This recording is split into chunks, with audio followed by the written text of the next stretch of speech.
잘못된 자세로 인한 디스크 환자가 급증하고 있는데요. 그 원인과 예방법은 무엇인지 잠시 후에 전해드립니다.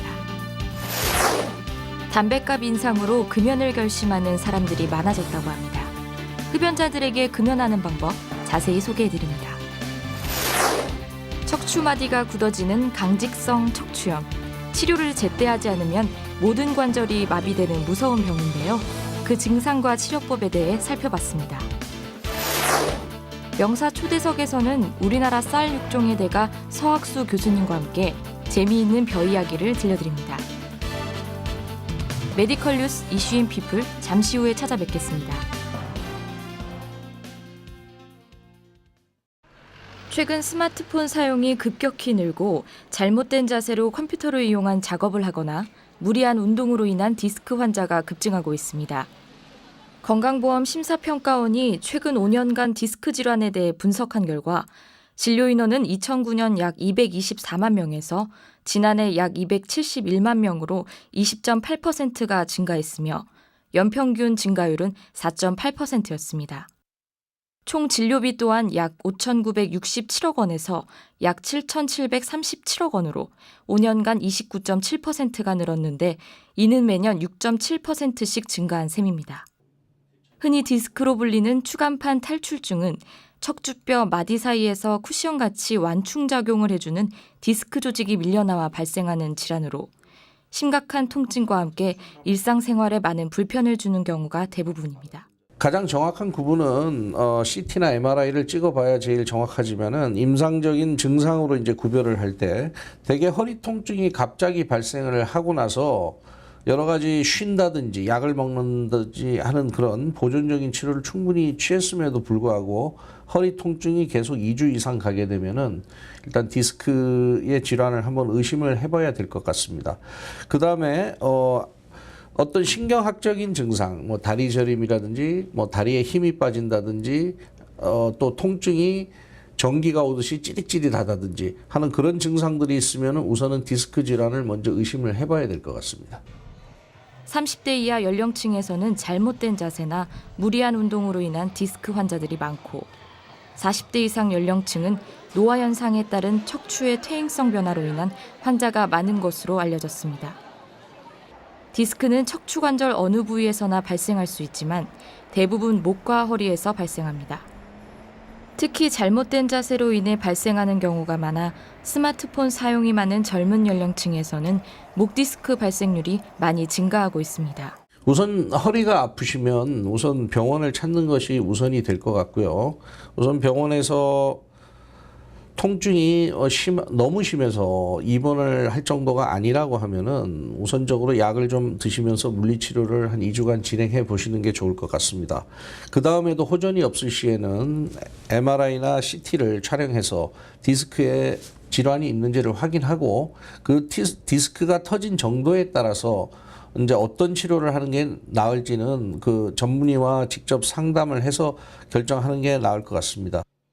디스크를 예방하기 위해서는 이동 중 스마트폰과 같은 전자기기를 내려다보지 않고 컴퓨터 사용 시 모니터를 바른 자세로 앉아서 보고 취침 시 내 몸에 알맞은 높이의 베개 베기 등의 노력이 필요합니다. 물론 목과 허리 모두 스트레칭을 자주 하고 근력 강화 운동을 통해 각 부위 근육의 피로를 풀고 척추를 안정시키는 것이 디스크 예방에 도움이 됩니다. 정부가 내년 1월부터 담뱃값을 기존 2,500원에서 2,000원 오른 4,500원으로 인상한다고 발표했습니다. 이번 발표로 인해 흡연자들은 더욱 설 자리를 잃으며 금연을 결심하는 사람이 많아졌다고 합니다. 그 금연 클리닉을 찾는 사람들이 그 담뱃값이 인상된다는 그 보도 이후에 한 10%에서 20% 정도 더 늘어난 것 같습니다. 그러니까 이 말은 곧 예전에 금연을 계획했던 분들이나 혹은 금연에 대해서 생각이 있었던 분들이 실질적으로 금연에 동참하는 것으로 생각이 됩니다. 30대 직장인 신정민 씨도 담뱃값 인상 발표와 함께 10여 년간 피워온 담배를 끊기로 결심하였습니다. 병원을 찾아 상담도 받고 폐활량 검사를 하고 금연 패치와 금연껌을 심는 등 금연에 대한 굳은 결심을 보입니다. 네, 금연에 대한 생각을 많이 가지고 있긴 했었는데 실천하는 게 굉장히 어려웠는데 이번에 담뱃값도 많이 오르고 한다고 해서 좀 독하게 마음을 먹고 금연을 하기로 결심했습니다. 금연을 결심했을 경우 주위에 금연하는 사실을 알리고 재흡연의 기회가 될 수 있는 술자리를 피하는 것이 좋습니다.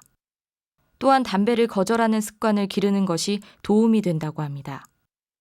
하지만 무엇보다 중요한 것은 본인의 의지라고 전문가는 말합니다. 금전적인 이유 때문에 이번에는 이제 금연을 계획하신 분들도 많은데 가장 중요한 요인은 담배가 가장 많은 암의 원인이 되는 해로운 물질이라는 것은 너무나 잘 알려져 있고요. 두 번째로는 담배로 인해서 심혈관 장애가 굉장히 많이 발생을 하게 됩니다. 그래서 이로 인해서 심근경색이라든지 뇌졸중 또는 말초혈관 질환이 생길 수 있기 때문에 이러한 이유에서도 금연이 꼭 필요합니다. 금연을 희망하는 흡연자는 가까운 금연 클리닉에 방문하면 전문가의 금연 상담과 함께 금연 보조제를 받을 수 있습니다. 금연 클리닉 방문이 어려운 흡연자는 금연 상담 전화 1544-9030을 이용하면 됩니다. 점차 척추마디가 굳어지는 강직성 척추염은 대표적인 류마티즘 질환 중 하나입니다. 척추에 염증이 생겨 골반에서 시작돼 척추로 증상이 옮겨가는 근골격계 질환으로 초기에는 허리 통증이 주요 증상이라 환자들이 쉽게 여기는 경우가 많으나 치료를 제때하지 않으면 모든 관절이 마비되고 등이 기역자로 굽어 일상적 움직임조차 어려워지는 무서운 병입니다. 강직성 척추염은 자가 면역 질환의 하나로서 원인이 아직 명확히 밝혀져 있는 것은 없습니다. 다만 환자의 90% 이상에서 HLA-B27이라는 유전자가 동반이 되기 때문에 그 유전자의 연관성은 어느 정도 밝혀져 있고요. 유전적 요인 외에 다른 여러 환경적 요인이 서로 상호작용하여 영향을 끼칠 것으로 추정됩니다. 강직성 척추염은 여자에 비해 남자에서 4배 정도 잘 생기며 인구 1000명당 한두 명 정도 발병하는 희귀 질환입니다. 나이가 들어서 생기는 디스크 등의 퇴행성 질환과 달리 20세 전후 젊은 나이에 가장 많이 발병되고 있습니다. 치료는 일단 약물 치료로 적극적으로 염증을 다스리는 것이 제일 중요하겠고요. 비스테로이드성 항염제가 1차 치료제가 됩니다. 이에 반응이 미미한 경우는 항류마티스 약제나 TNF-알파 억제제라는 그런 신약을 같이 병행하기도 하고요.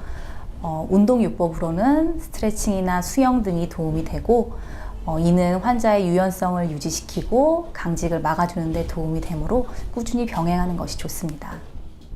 강직성 척추염은 원인이 명확하게 밝혀지지 않아서 완치가 어렵습니다. 그래서 초기 진단이 아주 중요한데요. 하지만 적극적으로 치료하고 꾸준히 운동하면 정상적으로 생활할 수 있습니다. 과거 강직성 척추염 치료는 환자 몸에 해열 진통제를 놓아 증상을 완화시키거나 운동을 통해 통증을 줄이는 게 거의 전부였다고 합니다. 다행히 요즘은 좋은 약물 치료제가 많이 나와 통증과 염증을 감소시키고 운동 기능까지 개선할 수 있게 되었습니다. 환자들이 일반적으로 호소하는 기존 진통제에 대한 부작용들을 많이 감소시키면서도 빠르게 효과가 나타남으로써 그 30%에서 40%의 그 환자들에게서 나타나는 효과 부족을 충분히 새로운 약인 심퍼니가 개선시켜 줄 수 있고, 또한 월 1회 투여이기 때문에 이전에 월 2회에서 8회 정도 투여하던 그런 불편함을 호소하는 환자들을 편하게 이제 복용 편의성을 높여줌으로써 복약 순응도를 높였습니다. 강직성 척추염은 평생 치료하고 관리해야 하는 질환으로 꾸준한 운동과 약물 치료의 병행이 중요하다고 합니다. 하루 30분 이상 이외의 능동적인 스트레칭은 증상도 완화시키며 강직을 지연시킬 수 있는 최선의 방법으로 여겨지고 있습니다. 치료와 관리를 받으면 일반인과 다름없이 학교나 직장 생활을 할 수 있는 강직성 척추염 환자들이 적절한 치료와 사회적으로 소외받지 않도록 관심과 배려가 무엇보다 필요할 때입니다.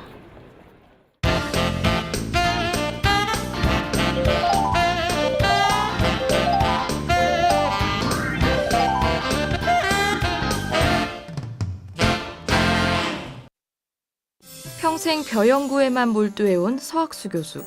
국내에서 가장 많은 종류의 잡초벼를 연구했고 가바사를 개발한 공로로 세계 3대 인명사전 중 하나인 마르키즈 후주에 등재되었는데요. 영남대에 농학과를 창립하고 자연자원대학장을 역임한 서학수 교수를 만나 벼에 관한 이야기를 들어보았습니다. 1941년에 태어나서 이제 5살 때 해방이 되었고, 해방 후에 또 어수선한 시기를 거쳐서 6.25 전쟁이 일어났고, 6.25 전쟁 이후에 이제 어려운 시기, 그때에 내가 대학을 들어가게 되었고, 그러다 보니까 식량 문제가 아주 어려운 때였습니다. 아주 가난하고 못 먹는 사람이 많고, 그래서 식량 문제에 조금이라도 기여를 하고 싶은 그런 생각이 들었고, 또한 내가 자라던 지역이 농촌이었습니다. 어릴 때부터 농사 짓는 것을 보고 자라서, 그래서 대학을 선택할 때 초등학교 교사를 하면서 초등학교 교사로서 5년 동안 복무를 한 후에 대학을 진학하기로 작정을 하고, 그때 과를 선택을 할 때 역시 내가 어릴 때 이제 배고픈 시기를 겪고, 그래서 그 어려운 식량 문제를 공부를 하면 좋겠다, 그런 판단이 섰습니다. 잡초벼는 야생벼가 가지고 있는 그런 특성을 거의 다 가지고 있습니다. 예를 들면은 벼가 익으면서 저절로 떨어집니다. 떨어져서 다음에 저절로 또 올라오는 그런 특성이 있습니다. 그리고 야생벼는 100% 종피가 붉은색입니다. 종피라는 것은 그 벼 껍질 안에 있는 그 벼의 그 쌀의 그 안에 있는 껍질을 얘기하는데, 그 색깔이 붉은색이 야생벼입니다. 그런데 잡초벼도 역시 색깔이 붉습니다. 그리고 저절로 떨어져서 저절로 자라는 그런 특성이 있고, 또한 자라다가 보면은 이 야생벼가 잡초벼가 익기 전에 종자가 떨어져 버립니다. 또는 일부 남아있긴 한데, 일부 남아있는 것은 토정을 해도 그 붉은 색깔이 잘 변하지 않습니다. 그대로 벗어지질 않아서 붉은색을 그냥 띠고 있습니다. 그래서 흰 밥을 할 때에 붉은 색깔이 섞인 나달이 이렇게 보이게 되는 겁니다. 농사를 하는 농민 입장에서 보면은 애써서 농사를 해서 수확하기 전에 떨어져 버리니까 소출도 줄어들고, 또 어쩌다가 몇 개 남아있는 그것은 토정할 때 껍질이 벗겨지지 않아서 빨간 색깔로 나와서 쌀 품질을 떨어뜨리고 맛도 떨어뜨립니다. 그러니까 농민들이 그것을 자연히 싫어하고 기피하는 것이 잡초벼입니다.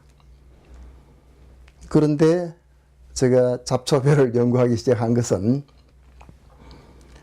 육종을 하는 입장에서 잡초벼나 야생벼들은 실제로 우리가 이용하기는 어렵지만은 직접 먹기에는 소출도 떨어지고 또한 품질도 나쁘고 해서 먹기는 어렵지만은, 그 야생벼나 잡초벼가 자연 상태에서 그 어려운 여러 가지 환경을 스스로 이길 수 있는 그런 특성이 있습니다.